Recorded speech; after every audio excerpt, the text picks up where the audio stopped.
प्रिय श्रोता नमस्कार। कार्यक्रम वेद पाठशाला में आपका हार्दिक स्वागत है। इस कार्यक्रम में हम परमेश्वर के वचन का विस्तार पूर्वक अध्ययन किया करते हैं, जो आपकी आत्मिक उन्नति के लिए लाभदायक सिद्ध होगा। तो लीजिए सुनते हैं आज का ये संदेश।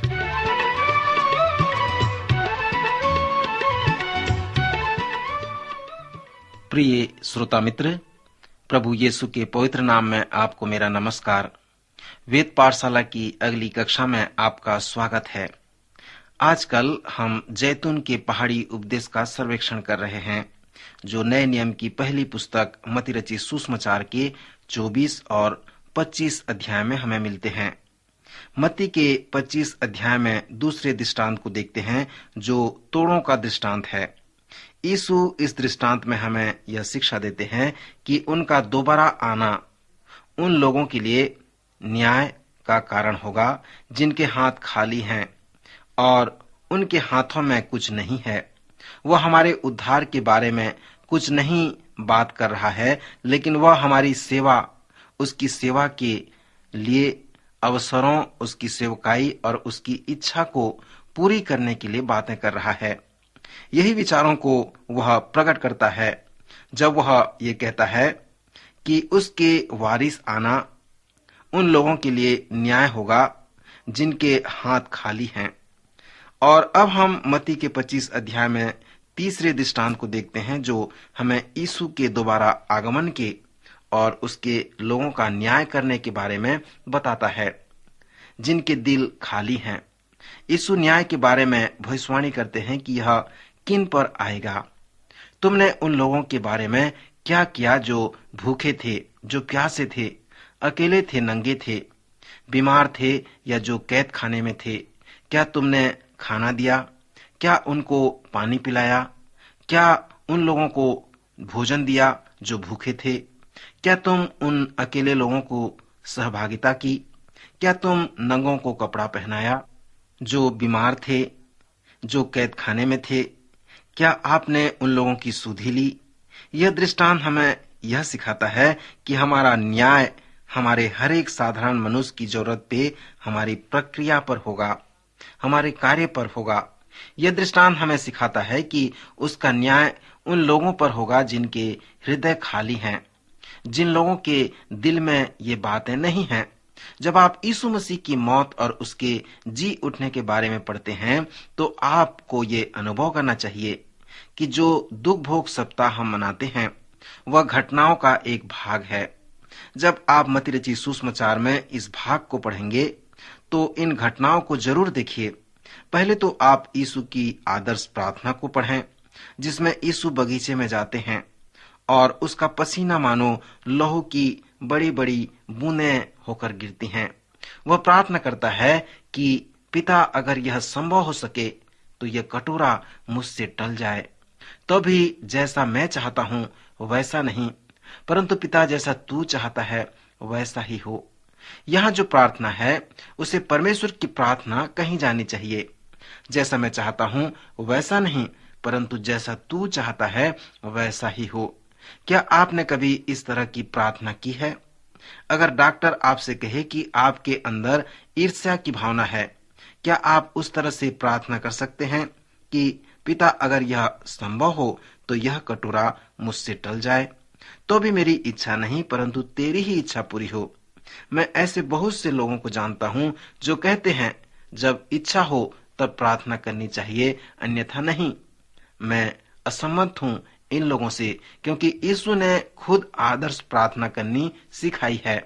जब उसने उस प्रकार से बगीचे में प्रार्थना की, यीशु ने प्रार्थना की, हे पिता, यह मैं चाहता हूं यह कटोरा मुझसे टल जाए, लेकिन जैसा मैं चाहता हूं वैसा नहीं, लेकिन जो आप चाहते हैं वैसा ही हो। हम लोगों की प्रार्थना मसीह की प्रार्थना की तरह नहीं हो सकती। जब तक हम यह प्रार्थना करें, मेरी इच्छा नहीं पर तेरी इच्छा पूरी हो। मत्ती में इस आदर्श प्रार्थना के साथ हम प्रभु भोज के बारे में पढ़ते हैं। हम उसे प्रभु की मेज भी कहते हैं।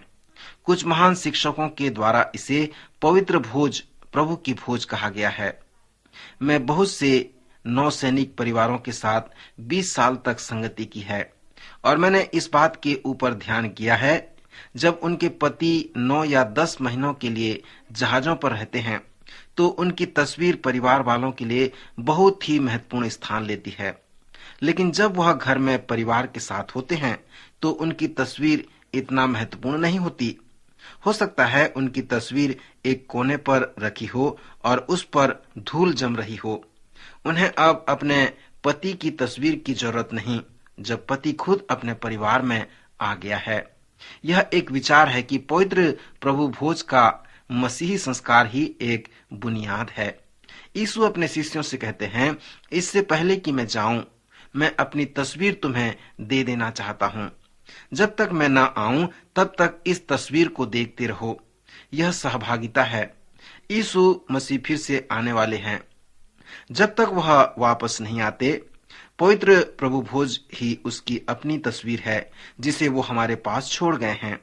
वो चाहता है कि हम उस तस्वीर को देखते रहें और उसकी याद में उसकी आराधना करते रहें जब तक वह वापस नहीं आ जाता। जब यीशु फसह के अपने शिष्यों के साथ फसह पर मनाते थे तो वह जानते थे इसमें से कोई उसकी याद में सुसमाचारों को लिखेगा। वह कहता है कि विश्वास करता हूं, जैसे तुम मेरे शब्दों को याद करो, एक चित्र के समान दिखाओगे, लेकिन मैं उस चीज को दिखाना चाहता हूं जो सच में कहता है। तब उसने अपने क्रूस पर की तरफ इशारा किया और कहा, यह है उस तरह से चाहता हूं कि याद किया जाऊं, तब तक मैं वापस नहीं आ जाता। मैं कई लोगों को कहते हुए सुना है कि वह इस क्रूस के कार्य को पसंद नहीं करते हैं, क्योंकि वह यीशु के पुनर्जीवित के बारे में विचार करना ज्यादा पसंद नहीं करते। मैं उनकी इस बात को नहीं मानता। मैं विश्वास करता हूं कि यीशु ने कहा, मुझे मेरे क्रूस पर स्मरण करो। यह इस महान कार्य को उनको इस तरह याद किया जाए, लेकिन इसलिए क्योंकि हम उन्हें इस तरह से याद करना चाहते हैं। हम उन्हें क्रूस पर इसलिए याद करना चाहते हैं क्योंकि क्रूस पर मसीह हमारे उद्धार का आधार है और मसीह का जी उठना उद्धार का प्रमाण है। जब यीशु और उसके शिष्य मेज के चारों ओर बैठते हैं तो उस यीशु को धोखा देने वाले पर भी ध्यान दें। सिर्फ यहूदा ही नहीं धोखा दिया था, पतरस ने भी यीशु का इनकार किया था और सब उसे छोड़कर भाग गए थे। यीशु ने उससे कहा, तुमसे एक कोई मुझे धोखा देगा, मुझे पकड़वाएगा। वह सब उदास और असहाय हो गए और पूछने लगे, क्या वह मैं हूं? क्या वह मैं हूं जो तुम्हें धोखा दूंगा? पतरस को छोड़कर सब ने यह कहा, क्या वह मैं हूं? पतरस ने तो व्याख्यान किया था कि वह कभी धोखा नहीं देगा, लेकिन पतरस ही था जिसने 3 बार यीशु को इनकार किया। यीशु जब क्रूस पर चढ़े थे तो उस जगह पर कलीसिया की उपस्थिति शून्य थी। जब तक यीशु जी नहीं उठा तब तक कलीसिया नहीं बढ़ी थी। सुसमाचार के लेखक यीशु के क्रूसीकरण को 3 शब्दों में व्याख्या करते हैं। उन्होंने उसे क्रूस पर चढ़ाया, बस इतना ही। ठीक इसी तरह से मत्ती ने भी बताया है, मरकुस, लूका और यूहन्ना ने भी बताया है कि उन्होंने उसे क्रूस पर चढ़ा दिया। मैं सोचता हूं कि यह 3 शब्द संक्षेप में हमें यीशु के क्रूसीकरण के महत्व के बारे में बताते हैं।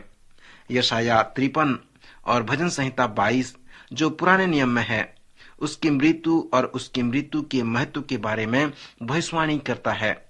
हम अगला सर्वेक्षण नया नियम के पत्तियों का करेंगे जो हमें बहुत कुछ बताएगा, जिससे हम उसकी मृत्यु का अर्थ को समझने पाएंगे। यह महत्वपूर्ण बात यह है कि उन्होंने उसे क्रूस पर चढ़ा दिया।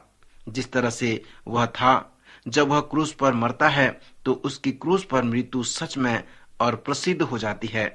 जब पहले शब्द पर ध्यान दें, उन्होंने उसे क्रूस पर चढ़ाया, तो आपके मन में या आप यह प्रश्न कर सकते हैं कि किसने सही में यीशु को मृत्यु दी। आप कह सकते हैं रोम ने उसे मृत्यु दी। अगर आप थोड़ा और सोचें, आप कहेंगे नहीं, यहूदी लोगों ने। अगर आप वचन को ध्यान पूर्वक पढ़ें तो आप देखेंगे कि न तो रोम और न ही यहूदी लोगों ने उसे क्रूस पर चढ़ा दिया। वह परमेश्वर पिता ही था। हम पुराने नियम की यशाया की पुस्तक के 53वें अध्याय 10वें पद में इस तरह से देखते हैं कि यहोवा को यही भाया कि उसे कुचले। वह परमेश्वर ही था जिसने अपने ही आत्मा को हमारे लिए बलिदान कर दिया, अपने ही एकलौते पुत्र को इस जगत के लिए दे दिया। परमेश्वर ने जगत से ऐसा प्रेम किया कि उसने एकलौता पुत्र अपना दे दिया। इसलिए वह परमेश्वर ही जिसने आपके और मेरे पापों के बदले अपने को मृत्यु के लिए उंडेल दिया। आप यह कह सकते हैं कि मसीहियत उस समय एकदम मरी हुई थी जब यीशु को क्रूस दी गई थी। कलीसिया में उपस्थिति भी शून्य के बराबर थी और जब तक उसका जी उठना न हुआ तब तक बिल्कुल शून्य के बराबर कलीसिया में उपस्थिति थी।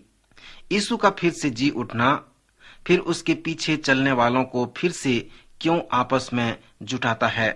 खासकर यूहन्ना के सुसमाचार में आप देखेंगे कि यीशु लगातार अपने शिष्यों और दूसरे लोगों से कह रहे हैं कि विश्वास दिलाने वाली बात यह है कि जब मैं क्रूस पर मरा तब मैं एक साधारण मनुष्य से बढ़कर था। जब उन्होंने उसके चिन्ह को मांगा तो उसने कहा, इस मंदिर को नाश कर दो और उसे मैं 3 दिन में खड़ा कर दूंगा। यूहन्ना कहते हैं कि यीशु के जी उठने के बाद उसके शिष्य को उसके जी उठने के वचन की बात जो यीशु ने उनसे की थी याद आती है और वे उस पर विश्वास करते हैं। भजन संहिता 16 से प्रचार किया गया था। यह सारे पद यीशु के जी उठने के साथ ही साथ उसकी मृत्यु के बारे में बताते हैं। इसलिए जब यीशु जी उठते हैं तो आश्चर्यकर्म उसके पीछे चलने वालों का विश्वास एकजुट हो जाता है।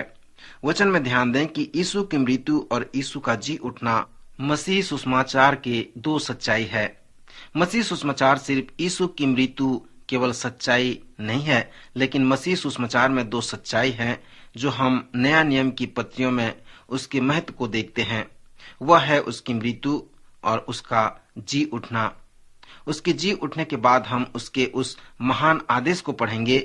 यीशु अपनी मृत्यु से पहले अपने शिष्यों से कहते हैं कि मैं सताने जाने के बाद मैं तुम्हें गलील में मिलूंगा, और वे चेलों से गलील में मिलते हैं। उसके बाद उन्हें वे महान आदेश देते हैं और प्रभु के उस महान आदेश को पूरा करने के लिए प्रभु के चेले बाहर निकल जाते हैं। प्रभु की मृत्यु, प्रभु के जीवन का वे प्रचार करते हैं और इस प्रकार से कलीसिया का निर्माण होता है। प्रिय श्रोता मित्र, क्या आप प्रभु यीशु मसीह के इस मृत्यु और इस अनंत जीवन पर विश्वास करते हैं? प्रभु यीशु आपके लिए, सारे जगत के पापों के लिए मारा गया। वो आज हमारा उद्धार करता है। यदि आप उस पर विश्वास करेंगे, वो आपका उद्धार करेगा, आपको अनंत जीवन देगा। प्रभु आज के वचन द्वारा आपकी सहायता करे, आपको आशीष दे।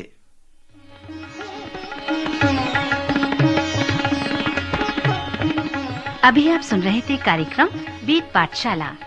श्रोता, हमें विश्वास है कि इस कार्यक्रम के द्वारा आपको आशीष मिली है। यदि इस कार्यक्रम के विषय में अधिक जानकारी प्राप्त करना चाहते हैं या बाइबल अध्ययन से संबंधित कोई प्रश्न हमसे पूछना चाहते हैं, तो आप हमें इस पते पर लिखें। हमारा पता है कार्यक्रम Ved Pathshala, Vishwavani, post box number 731, Faridabad 7, Haryana. पता एक बार फिर से सुन लीजिए। कार्यक्रम Ved Pathshala, Vishwavani, post box number 731, Faridabad 7, Haryana. तो इसी के साथ आज के कार्यक्रम का समय यहीं पर समाप्त होता है। अगले कार्यक्रम में आपसे फिर भेंट होगी। तब तक के लिए हमें आज्ञा दीजिए। नमस्कार।